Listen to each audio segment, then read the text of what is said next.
आपका काम है शंकर के मंदिर तक जाना, आपका काम है शिवालय तक जाना, आपका काम में अपना जो है उसमें से कुछ अंश शिव को दे देना, ये आपका कार्य है। अब शिव का क्या कार्य है वो शंकर जाने। तेरे मंदिर में आना मेरा काम है और मेरी बिगड़ी बनाना तेरा काम है। तेरी चौखट तक मैं आ ही गया, मुझे दर्श दिखाना तेरा काम। अब उसके ऊपर निर्भर है। एक शिव महापुराण के अंतर्गत एक बड़ा सुंदर संवाद स्कंद पुराण के अंतर्गत आता है, कार्तिक महत्तम में। एक ब्राह्मण पति पत्नी दोनों बड़े बुजुर्ग थे, बहुत बुजुर्ग। 6 लड़कियां थी उनकी, 4 लड़कियों की शादी हो गई, 2 कुंवारी रही। अब 2 लड़कियां कुंवारी हैं, 4 का विवाह हो गया, अपने अपने घर पहुंच गई। पर जिनके घर में उनका विवाह हुआ वहां पर भी वो दुखी थी और मायके में भी वो दुखी थी। होता है किसी किसी के ललाट पर जो लिखा होता है उसको कौन टाल सकता है। माता पिता अपनी बेटी का विवाह क्यों करते हैं? क्योंकि अगर उसको यहाँ दुख है तो वहां जाकर सुख भोग ले। अगर यहाँ तकलीफ की जिंदगी उसने जी है तो वहां जाकर उसको अच्छी जिंदगी मिल जाए। माता पिता तो ये विचार करते हैं, हर एक व्यक्ति यही विचार करता है कि बेटी जहां ब्याहे वहां सुख पाए। पर कई बार ऐसी स्थिति बन जाती है कि लड़की मायके में भी माता पिता को देखकर दुखी रहती है कि पापा मम्मी का क्या होगा, इनके पास में कुछ भी नहीं, उनके पास में क्या होगा, कौन संभालेगा इनको, कौन देखेगा इनको, कुछ भी नहीं है। भाई हो तो वो देख ले, बहनें सब अपने घर चली जाएगी, कौन देखेगा। और माता पिता भी अपना पूरा जीवन जो उन्होंने लगाया अपने बच्चों के लिए निकाल देते हैं। पर समय ऐसा आ जाता है कि बेटी का विवाह ये सोच कर करा जाता है कि वो सुख भोगेगी। पर कई बेटियों की जिंदगी में मायके में भी दुख होता है तो ससुराल में भी दुख हो जाता है। अब किससे कहे, किसके पास जाकर रोए? मायके में अगर बहुत धन होना तो पापा से कह सकती है पापा मेरे घर में ये तकलीफ है। मायके में बहुत वैभव होना तो अपनी मम्मी से कह सकती है मम्मी मेरे घर में ये तकलीफ है। पर मायका भी देखा हुआ है उसका और ससुराल भी देखा हुआ है। मायके में भी तकलीफ है और ससुराल में भी। अब किससे कहने जाएगी, किस? तो शिव महापुराण की कथा कहती है, स्कंद पुराण कहता है कि ब्राह्मण ब्राह्मणी बुजुर्ग हैं, उनकी 6 लड़कियां हैं, 4 लड़कियों का विवाह हो गया पर वो चारों भी सुखी नहीं है। अब किसके पास जाए? माता पिता तो शंकर के मंदिर के बाहर बैठकर थोड़ी सी भिक्षा मांग लेते हैं, भिक्षा में आटा चावल मिल जाता है, थोड़ी सेवा कर लेते हैं भगवान की, और उस आटा चावल को जो मिलता है तो ब्राह्मण भी इतने विचित्र हैं वो पति पत्नी कि जो भिक्षा में मिलता है शंकर जी के मंदिर में शाम को पहुंचते हैं प्रदोष काल में, और प्रदोष काल में शिव जी के मंदिर में पहुंचकर उस भिक्षा के हिस्से कर देते हैं। और हिस्से भी करते हैं तो 5 हिस्से। अब प्रदोष काल में मंदिर में गए, मंदिर में जाकर जो भिक्षा मिली, आटा मिला, चावल मिला, शक्कर मिली, गुड़ मिला, जो भी सामग्री मिली, जो भी पदार्थ मिला, उसके 5 हिस्से कर दिए। 5 हिस्से क्यों? एक शंकर भगवान को दे देते हैं, दूसरा वो पीपल के वृक्ष के नीचे जाते थे तो एक हिस्सा पीपल का निकाल देते हैं, दूसरा वो आंवले के वृक्ष के नीचे जाते हैं तो एक हिस्सा आंवले का निकाल देते हैं, और तीसरा चौथा हिस्सा वो ले जाकर बेलपत्री के वृक्ष का निकाल देते हैं, और 5वां हिस्सा स्वयं का रख लेते हैं। 3 वृक्ष का हिस्सा हो गया, एक शंकर जी का हिस्सा हो गया, और 5वां हिस्सा स्वयं का हिस्सा। अब थोड़ा सा तो भिक्षा मिला, थोड़ी सी भिक्षा मिलने पर भी अब इतनी सी भिक्षा प्राप्त होने के बाद, इतनी सी भिक्षा मिलने के बाद अगर वो थोड़ा सा एकत्रित कर कर ले भी गया, और घर में 6 बेटियां, पति पत्नी, 8 लोगों का परिवार, उसमें से 4 का विवाह भी हो गया, तो 2 बेटी और 2 माता पिता कैसे गुजारा हो, कैसे गुजारा? विचार किया। शंकर भगवान के मंदिर में गए दोनों बुजुर्ग, बूढ़े ब्राह्मण ब्राह्मणी, और भगवान शंकर के मंदिर में 5 हिस्से कर दिए। 5 हिस्से कर एक हिस्सा शिव का छोड़ा, पीपल के वृक्ष के नीचे गए, दूसरा हिस्सा पीपल के वृक्ष के नीचे दिया, तीसरा आंवले के वृक्ष का नीचे दिया, चौथा बेलपत्री के वृक्ष के नीचे दिया, और 5वां जो हिस्सा थोड़ा सा आटा चावल जो भी मिला होगा उसको अपनी 2 बेटियां और स्वयं बड़े प्रेम से पाले थे। कभी कभी नहीं भी मिलता तो भूखे सो जाओ। किससे कहें? वो 4 बेटियों का विवाह करे वो भी दुखी, किससे जाकर कहे, किससे विनय करे? शिव महापुराण की कथा कहती है, दामोदर मास की कथा, कार्तिक मास की कथा कहती है, बेटियां दुखी होकर, उनको नहीं मालूम था कार्तिक का महीना था, दामोदर मास था, बेटियां आज अपने पिता के घर आ गई। पिता के घर आती और पिता के घर में बेटियों ने 4 बेटियां आकर निवास करने लगी। पिता की आंख में जले, मैं क्या दूं इनको? अभी तो मेरे पास में इनको देने के लिए भी कुछ नहीं है, मैं इनको क्या प्रदान करूं? कार्तिक का महीना, दामोदर मास, दोनों बुजुर्ग माता पिता ने स्नान करना प्रारंभ किया। कार्तिक का स्नान करते, शिव के मंदिर में जाकर सेवा करते, चाकरी करके दोनों पति पत्नी कुछ भिक्षा के लिए बैठ जाते, बैठते भिक्षा के लिए जो मिलता लेकर 5 हिस्से कर घर पहुंच जाते। अब 5वां हिस्सा होता भी इतना सा कि एक गासा मतलब एक कोरा रोटी का टुकड़ा या इतना सा चावल मुख में पहुंच जाए। अब 8 लोगों का परिवार और फिर कुछ प्राप्त हो जाए, बड़ा मुश्किल। आज बूढ़ी माँ ने, बुजुर्ग ब्राह्मणी ने अपने पति से कहा, सुनो 4 बेटियां घर में आई हैं, और 2 बेटियां घर में हैं।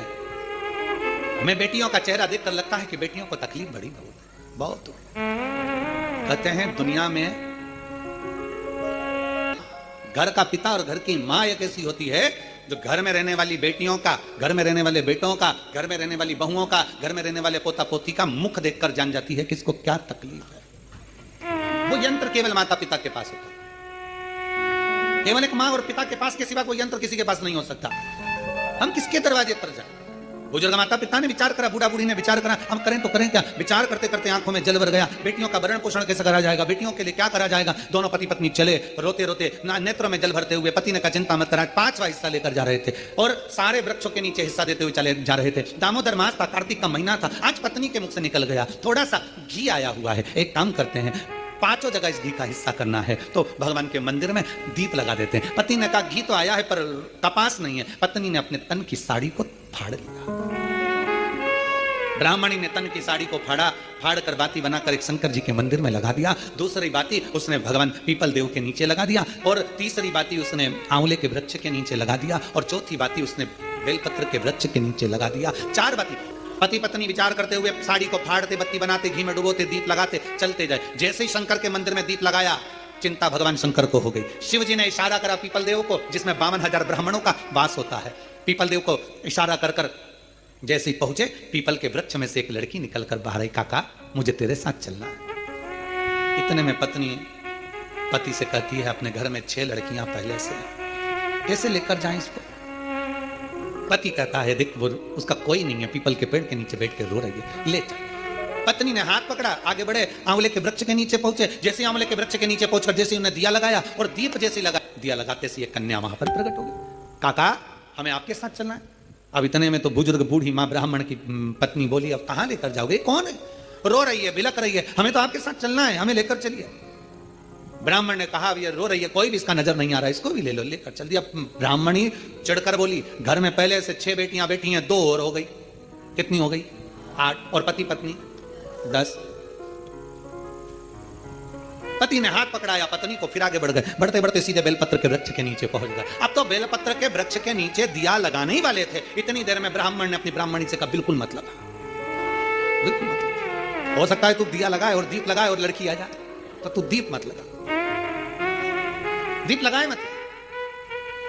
बस ब्राह्मण और ब्राह्मणी दोनों बैठकर वहां पर दिए को ऐसे ही छोड़कर आगे बढ़ने लगे। इतने में ब्राह्मण की 6 लड़कियां घूमती घूमती अपने पिता और माता को ढूंढती ढूंढती आ गई। बेलपत्री के वृक्ष के नीचे पहुंची, देखा दीप रखा हुआ है पर कोई जलाकर नहीं गया है। क्यों ना अपन इसको जला देते हैं, अपन इसको जला देते हैं। 6 बेटियों ने मिलकर उस दीप को प्रज्वलित कर दिया। जैसे ही दीप प्रज्वलित करा, एक लड़की वहां प्रकट हो गई और प्रकट होते से कहा जीजी ओ जीजी मेरे को तुम्हारे साथ चलना है, मेरा कोई नहीं है, मुझे लेकर चलो। अब तो 6 लड़कियों ने विचार करा पिताजी इतना सा तो भात लेकर आते, उसमें एक एक गासा सबको मिल जाता। पिताजी थोड़ा सा भाग लेकर आते हैं, सबको इतना इतना सा मिल जाता है। और मालूम पड़े ये 1 और बढ़ जाएगी तो 6 और 1 हम 7 हो जाएंगे। लड़कियों ने एक कहा कि देख भाई हमारे पास में तो वैसे ही खाने का कुछ भी नहीं है। इतने में वो कन्या जो बेलपत्री के वृक्ष के नीचे से प्रकट हुई, उसने कहा जी मुझे कुछ खाने को मत देना, मैं तुम्हारे सारे कपड़े भी धो दूंगी, बर्तन भी मांज दूंगी, तुम्हारा भोजन भी बना दूंगी, तुम जैसा बोलोगे मैं वैसा कर दूंगी। उसमें एक बहन बड़ी चतुर थी, एक बहन बड़ी चतुर थी। उसने विचार करा चलो अच्छा है घर का काम करेगी, अभी अपन सब मायके से भी आए हैं, फैलारा ज्यादा है, काम बहुत सारा है, करेगा कौन? माँ दुखी है, पिता दुखी है, तो यही करेगी। हाथ पकड़ा ले गए। अब तो चलती चलती वो लड़की बोली मेरे तो पांव दुख रहे हैं, मुझसे चलता नहीं बने। तो उसमें से एक चिल्ला के बोली कि तुझसे चलता नहीं बने तो तू आई क्यों? जा वापिस जा। नहीं मेरे को तुम कंधे पर बिठा लो, मैं आराम से चली जाऊंगी। अब इनको क्या मालूम था, बताओ, हम तो अच्छे के लिए लेकर गए तो ऊपर से कंधे पे चढ़ गई। अब उसको कंधे पर बिठा लिया, उसने लहंगा इधर पीछे कर कर दोनों पांव लटका कर कंधे पे बैठ गई। वो चोटी पकड़ ली जीजी की और चोटी पकड़ते पकड़ते बड़े प्रेम से जो पहुंची आवाज लगाया पिताजी पिताजी पिताजी। जो पिताजी बाहर आकर बोले क्या हो गया बेटा? किसकी बेटी को लिया सिर पर बिठाकर, कंधे पर बिठाकर? अरे पिताजी एक दिया रखा था बेलपत्री के वृक्ष के नीचे, हमने सोचा कौन रखकर चले गया, जलाकर आ गया, जलाकर। अब तो पिता को लगा, उन्होंने ब्राह्मणी को बुलाया, देखो मैंने मना करा था दिया मत जला, और दिया जलाया और वो आई। अब ये देख अंदर जाकर बेटियों ने देखा तो 2 तो पहले से बैठी थी, एक साथ में आ गई। कितने हो गए? सब मिला के 11। अब 11 की 11 एकत्रित हो गए। अब बेटियां बड़ी भूख से व्याकुल, अन्न का भाग नहीं, थोड़ा सा करें तो करें क्या करें। इतने में पीपल के वृक्ष के नीचे से जो बेटी निकली, आंवले के वृक्ष के नीचे से जो बेटी निकली, बेलपत्र के वृक्ष के नीचे से जो बेटी निकली, ब्राह्मण पिता ने और ब्राह्मणी ने दोनों ने मिलकर उन तीनों का नाम पावनी लक्ष्मी रख दिया। कौन सी लक्ष्मी? पावनी। पावनी का मतलब जानते हो? पावनी का मतलब होता मेहमान। कौन सी लक्ष्मी है?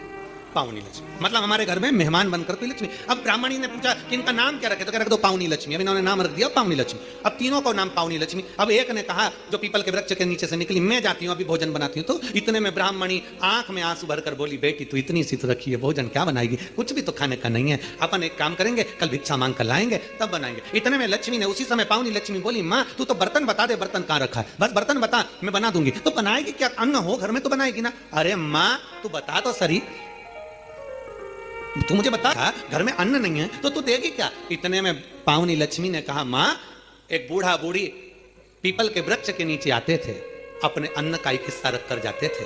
शंकर भगवान बोले हैं उनके अन्न का पूरा हिस्सा चुका कर आता है, इसलिए मैं तुम्हारे दरवाजे पर आई हूं। मां भागवता बर्तन दिए, भोजन बनना तैयार हुआ। जैसे ही भोजन बनकर तैयार हुआ, सबने पाया ऐसा स्वादिष्ट भोजन, आज पेट भरकर जिंदगी में पहली बार भोजन करा। भोजन कर बर्तन मंज कर रखे ही थे। कोई रिश्तेदार कभी नहीं आता था क्योंकि धनी नहीं था। सुख के साथी हजारों हैं, जब दुख पड़ा तब कोई। धन के साथी हजारों हैं, जब धन नहीं तो कोई। अब धन नहीं, कोई रिश्तेदार नहीं आता था। आज सब भोजन कर आराम से बस चक होकर खूब आनंद में रह रहे थे, खूब प्रेम से बात कर रहे थे। इतने में जो मामा कभी नहीं आता था वो मामा आ गया, और मामा आकर दरवाजे लगाया, दरवाजा बजाया, और आवाज बजाकर जैसे दरवाजा बजाया जीजी आई बाहर। बहन ने कहा, भैया तू इतने सालों के बाद आज आया है, कैसे आना हुआ? बहन यहाँ से निकल रहा था, बहुत भूख लग रही थी, सोचा तेरे घर का भोजन करते हुए चले जाऊं। अब ब्राह्मणी ने मन में सोचा जो भोजन था वो तो सब हम खा गए, 11 की 11 पूरा निपटा गए, कुछ बचा तो है। अब तुझे दे तो दे क्या प्रदान करे? इतने में दूसरी लक्ष्मी, पावनी दूसरी लक्ष्मी आंवले के वृक्ष के नीचे की बोली, अरे माँ क्यों चिंता करती है, तुम्हारा भाई हमारा मामा बिठा, अभी हमें भोजन बना के लाती। दूसरी ने जैसे कहा भोजन, तो इतने में ब्राह्मणी ने कहा कि भोजन पहली वाली तो दे दी पीपल का भाग, अब तू कहां से लाएगी? दूसरी बोली, एक ब्राह्मणी आते थे, आंवले के पेड़ के नीचे भिक्षा रख कर जाते थे, हिस्सा मेरे को भगवान शंकर जी बोले हैं उनका हिस्सा पूरा चुका कराना, इसलिए मामा को भी खिलाकर भेजती। जो भोजन बनाया मामा तो चक खाया, वहीं पड़ गया, वहीं सो गया। मामा जैसे सोया खूब आनंद में रहे।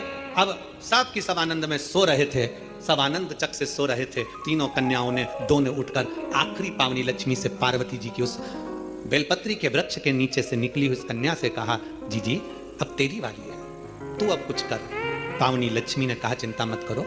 ब्राह्मणी को जगाया और ब्राह्मणी से कहा, एक काम कर, पूरे घर का कोठा साफ कर दे, झाड़ू को घर के पीछे रख दे, चलनी पर कपड़ा ढाक दे, सूपड़े को छुपा कर रख दे, और मैं इस कोठे में सोऊंगी, तू बाहर सो जा। बेटा, ब्राह्मणी बोली, कोठे में तो तुझे डर लगेगा। ना ना मां, तू बाहर सो, मैं कोठे में सोऊंगी।